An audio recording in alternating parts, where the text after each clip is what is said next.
Sebuah video memperlihatkan seorang perempuan berjalan santai di tengah jalan raya dan menyebabkan kemacetan akses menuju destinasi Telaga Sarangan Kabupaten Magetan, Jawa Timur.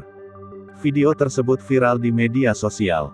Dalam video 25 detik yang beredar, terlihat perempuan tersebut berjalan santai di tengah jalan tanpa menghiraukan kepadatan arus lalu lintas di jalur Magetan Sarangan.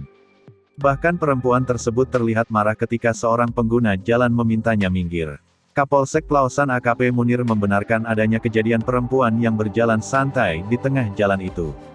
Peristiwa tersebut berlokasi tak jauh dari destinasi wisata Kebun Bunga Refugia di Kecamatan Palosan, Magetan, Jawa Timur. Meski sempat menyebabkan kemacetan, namun anggotanya segera bisa mengurai arus lalu lintas di lokasi. Ya, Minggu siang kejadiannya. Hanya sebentar terus kita urai kemacetan, ujarnya melalui pesan singkat Minggu malam tanggal 30 Mei tahun 2021.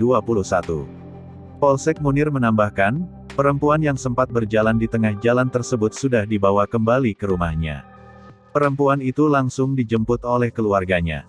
Keluarganya dari Ngawi, sudah dijemput Minggu sore, imbuh Munir.